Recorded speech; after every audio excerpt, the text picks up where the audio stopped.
आप ये देख रहे हैं, ये जो है ये झुलसा या बैक्टीरियल विल्ट है, ठीक है। ये दोनों क्या होता है, बैक्टीरिया के कारण होता है। अगर आपके खेत में ये लगा रहे तो ये क्या करेगा, एक से दूसरे पौधे पे जाएगा। जैसा कि आप देख रहे हैं, इस पौधे से देखिए बगल वाला पौधा भी आपको क्या हो रहा है, डैमेज हो रहा है।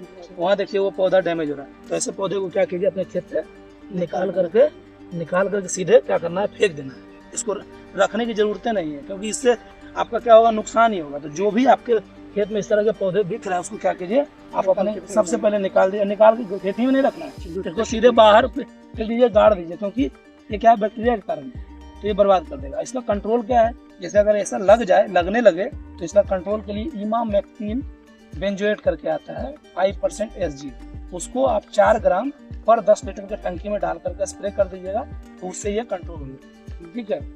या क्या कर सकते हैं आप, एक आता है मैंकोजेब 75 WP कर, मार्केट में मिल जाएगा, आप वहाँ से ला करके इसको स्प्रे कर दीजिएगा, तो क्या हो जाएगा, ये कंट्रोल हो जाएगा। आपका खेत बहुत अच्छे तरीके से लगा हुआ है, लेकिन क्या होता है, कुछ असावधानी के कारण खराब हो जाता है। जैसे क्या होता है ना, कि हम लोग क्या करते हैं कि नर्सरी बनाने समय, जिस समय नर्सरी लगाते हैं उस समय हम लोग सीड ट्रीटमेंट नहीं करते। जिस बीज से ही बनता है तो उस बीज को सीड ट्रीटमेंट करना चाहिए। ट्राइकोडर्मा विरिडी करके आता है, या स्यूडोमोनास इनफ्लोरेसेंस करके दवाई आता है, उसको आप लगा करके अगर डाल दीजिएगा तो ये बीमारी आपके खेत में नहीं आएगा।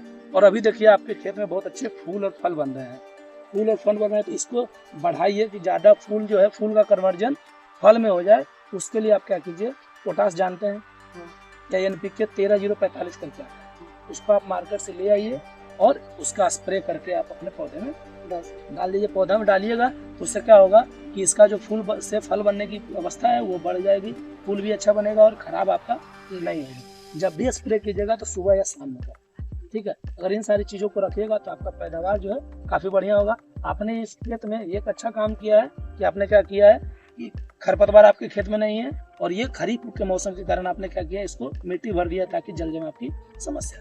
तो अगर इस तरह करेंगे तो आपको उसका फायदा मिलेगा। आप बैगन की फसल से ज़्यादा उत्पादन कैसे ले सकते हैं, इसके बारे में आप क्या जानते हैं? क्या आप जानते हैं कि बैगन के फसल में ज़्यादा नुकसान आपको कीड़े मकोड़े और डिजीज से, बहुत ऐसे रोग और कीट पतंग हैं जो इसको बर्बाद। नमस्कार किसान भाई, आज हम उसी के बारे में आपको बताएंगे। आप देख रहे हैं YouTube चैनल एग्रोमास्टर SKT। आप देख रहे हैं लहलहाती हुई फसल है बैगन का। इस फसल तो आपको काफ़ी लहलहाती हुई दिख रही है, लेकिन इसकी पत्तियां जो है अफेक्ट हो रही है, इंसेक्ट लग रहे हैं। और इसमें आप भी जानते होंगे कि बैगन एक ऐसी फसल है जो सबसे ज़्यादा इसमें पेस्टिसाइड का प्रयोग किया जाता है, क्योंकि इसमें कीड़े मकोड़े बहुत ज़्यादा लगते हैं। तो उसके कुछ समाधान है। पहले तो आप देख पा रहे होंगे, अभी बारिश के मौसम का लगा हुआ ये बैगन है खेत में, आप वो सामने देख रहे होंगे। उसको स्पाइक रोग कहते हैं या उतला कहते हैं, या सीधे समझिए पक्षी आपके खेत को अफेक्ट ना करे उसको भगाने के लिए वो लगाया जाता है। या इस खेत में आप देख पा रहे होंगे कि बैगन जो है एक प्रॉपर स्पेसिंग पर लगा हुआ है, पौधे से पौधे और पंक्ति से पंक्ति की दूरी मेंटेन की गई है।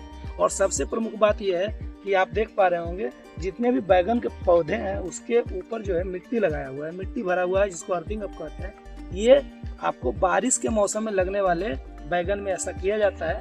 ऐसा करने से क्या होता है कि इसके जड़ जो है सड़न नहीं होता है, पानी अगर जम भी गया तो आपके पौधे प्रभावित नहीं होते हैं, क्योंकि आप जानते हैं कि बारिश के समय में अकस्मात इतनी बारिश हो जाती है कि जो पानी है वो खेत में जमा हो जाता है, जिस कारण आपके बैगन की फसल खराब हो जाती है। लेकिन अगर आप इस विधि से बैगन लगाए हैं तो आप देख पा रहे होंगे कि जमीन से इसकी दूरी काफी ऊंचा है, तो ये पौधे अपने बैगन की फसल को कीड़े मकोड़े से कैसे बचाएं, डिजीज फ्री कैसे रखें, या क्या करें कि आपके खेत में कीड़े मकोड़े ना आए, डिजीज फ्री रहे, तो उसके लिए सबसे पहले आपको नर्सरी के समय में ही आपको जाना चाहिए। जिस समय आप बैगन के खेत की नर्सरी आप तैयार करते हैं, आप प्रयास कीजिए कि उसमें पौधों की संख्या कम हो, यानी कि बहुत ज़्यादा घना नहीं होना चाहिए। दूसरा, आप इसका सीड ट्रीटमेंट करके लगाइए। ट्राइकोडर्मा विरिडी या स्यूडोमोनास फ्लोरेसेंस करके आता है, उससे आप इसका सीड ट्रीटमेंट कर दीजिए।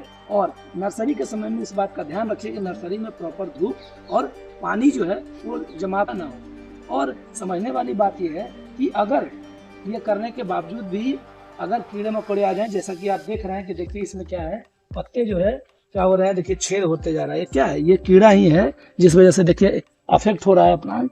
तो सबसे पहले आप देखिए इधर वाला प्लांट, सबसे पहले अगर इस तरह का प्लांट आपको दिखे और आपका जो प्लांट है वो डैमेज हो रहा हो, कीड़े मकोड़े लग रहे हो, तो सबसे पहले उसको क्या करना चाहिए, अपने खेत से इसको क्या कीजिए, निकाल करके रिमूव कर दीजिए, इसको बाहर हटा दीजिए, अपने खेत में नहीं रहने दीजिए। पहला काम ये कीजिए कि अगर आपको रोग ग्रसित या कीड़ा ग्रसित कहीं कोई पौधा दिखे या पत्ता दिखे तो उसको निकाल करके आपको क्या करना चाहिए, फेंक देना चाहिए।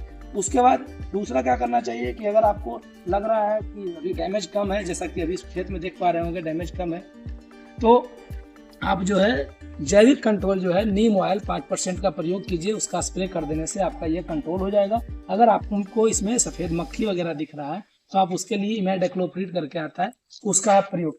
एक और चीज़ ध्यान देने वाली बात है, अगर आप अपने खेत में, अगर आपके खेत में खरपतवार रहेंगे तो क्या होगा, वो कीड़े मकोड़े को अट्रैक्ट करेगा और उससे आपका प्लांट जो है ज़्यादा बर्बाद होगा। जबकि देख पा रहे होंगे आप कि दूसरे खेत में अगर तरीके से जो है खरपतवार निकाला हुआ है, साफ सफाई रखा गया है, तो आप देखिए कि यह खेत का जो पत्तियां वो पूरी तरीके से हरी भरी है, बिल्कुल इसमें इंसेक्ट का प्रभाव नहीं पड़ा है। इसके अलावा आपको कीड़े के कंट्रोल के लिए आप स्पेनोसाइड करके आता है 45% SC करके 1 ग्राम पर लीटर के हिसाब से अगर आप उसको डाल करके स्प्रे कर दीजिएगा, तब भी आपका जो है खेत में कंट्रोल हो जाएगा। किसान भाई, ज़्यादा उत्पादन के लिए बहुत ज़्यादा पौधे देने की ज़रूरत नहीं है। अगर आप अपने खेत में पौधे की दूरी लगभग 65 गुने 70 सेंटीमीटर का रखते हैं, यानी कि 65 से 65 सेंटीमीटर पौधे की दूरी और पंक्ति से पंक्ति की दूरी अगर 70 सेंटीमीटर के लगभग रखते हैं, तो आपका खेत में जो है कीड़े मकोड़े कम लगेंगे और आपका उत्पादन अच्छा होगा। तो इस बात का ध्यान रखिए कि ज़्यादा पौधे नहीं लगाना है। दूसरा, नर्सरी के समय में इसको मेंटेन रखना है। नर्सरी मैनेजमेंट के समय में आपको बीज उपचार करके आपको नर्सरी डालना है और इस बात का व्यवस्था रखें कि आपके खेत में पानी की जमाव की स्थिति ना हो। अगर आपके खेत में झुलसा रोग, जैसा कि आप देख पा रहे होंगे, ये देखिए ये पौधे का हो गया है, पूरा अच्छे खासे हरे भरे पौधे का हो गया, गिर गया है। ये क्या है, ये झुलसा रोग है, या इसको आप एक और कारण हो सकता है बिल्ट। आप इधर देख पा रहे होंगे, ये देखिए बैक्टीरियल बिल्ट के कारण क्या हो रहा है, पत्ते जो है पूरा खराब हो गया। अगर आपको ऐसे पौधे आपके खेत में अगर मिले तो इसको सबसे पहले निकाल करके अपने खेत से बाहर कीजिए। अगर आप नहीं करते हैं तो ये क्या करेगा, अगल बगल के पौधे को भी बर्बाद करेगा। इस ऐसे पौधे को आप अपने खेत से सबसे पहले निकाल। पोमोसिस ब्लाइट जिसको कहते हैं झुलसा रोग, अगर इस तरह का रोग हो गया हो, झुलसा रोग या बैक्टीरियल बिल्ट, तो आप क्या कीजिए, मैंकोजेब 75 WP का प्रयोग कीजिए, उससे आपका कंट्रोल हो जाएगा। 2.5 ग्राम पर लीटर के हिसाब से आप उसका स्प्रे कर दीजिए, इससे कंट्रोल हो जाएगा। ऐसा रोग ना हो इस बात का ध्यान रखते हुए क्या कीजिए, क्रॉप रोटेशन रखिए। अगर आप इस खेत में अगर अफेक्ट हो रहा है, बार बार अगर इस तरह का बीमारी आ जा रहा है, तो क्या कीजिए, एक साल इसको छोड़ करके अगले साल अगर लगाएंगे आप बैगन की खेती, तो इस तरह का अफेक्शन नहीं होगा। अभी देख पा रहे होंगे इस खेत में फूल आए हुए हैं और जो है फल बनना शुरू हो गए हैं। इस तरह की स्थिति हो तो आपका ज़्यादा पैदावार हो, उसके लिए आप क्या कीजिए, आप पोटास का स्प्रे कीजिए या मिक्सचर का स्प्रे कर दीजिए। 13-045 करके आता है, उसका स्प्रे आप कर सकते हैं, या कोई भी पोटास ला करके आप इसका अगर स्प्रे करेंगे तो इसमें फूल अच्छे बनेंगे और फूल से फल का कन्वर्जन ज़्यादा हो। तो कहने का मतलब ये हुआ कि ज़्यादा उत्पादन प्राप्त करने के लिए आपको कुछ बातों का ध्यान रखना चाहिए। पहला, नर्सरी के समय में पौधे कम होने चाहिए। दूसरा, आप सीड ट्रीटमेंट करके लगाइए, ट्राइकोडर्मा विरिडी या स्यूडोमोनास इन्फ्लुएंजा का प्रयोग करिए। नर्सरी में जहां आप लगाते हैं वहां पर्याप्त धूप की हो और जल जमाव की व्यवस्था ना हो। तीसरा, आप जैसा कि देख पा रहे हो, ये फील्ड जो है पूरी तरीके से खरपतवार कंट्रोल किया हुआ है। अगर आपका खेत खरपतवार से कंट्रोल रहेगा तो आपके खेत में कीड़े मकोड़े कम लगेंगे, और अगर लग जाता है तो उस केस में आपको कंट्रोल करने के लिए नीम ऑयल का प्रयोग स्टार्टिंग में कीजिए। उससे पूर्व यांत्रिक कंट्रोल, जो भी अफेक्टेड प्लांट है उसको अपने पौधे से निकाल करके फेंक दीजिए। अगर उससे कंट्रोल नहीं हो रहा है तब आप इमामेक्टिन बेंजोएट 5% SG करके आता है, उसका 4 ग्राम पर 10 लीटर में डाल करके आप स्प्रे कर सकते हैं। उसके अलावा आप स्पेनोसाइड 45 SC करके आता है, 1 ग्राम पर लीटर के हिसाब से डाल करके आप स्प्रे कीजिए, उससे कंट्रोल हो जाएगा। अगर आप इन सारी बातों को, सावधानियों को बरतते हैं तो आपका पैदावार अच्छा होगा और आप बैगन से काफ़ी ज़्यादा मुनाफा ले सकते हैं। इसी तरह के वीडियो के लिए आप हमारे चैनल से बने रहिए। अगर आपने मेरा चैनल अभी तक सब्सक्राइब नहीं किया है तो सब्सक्राइब जरूर कीजिए। जय हिंद, जय भारत, जय किसान।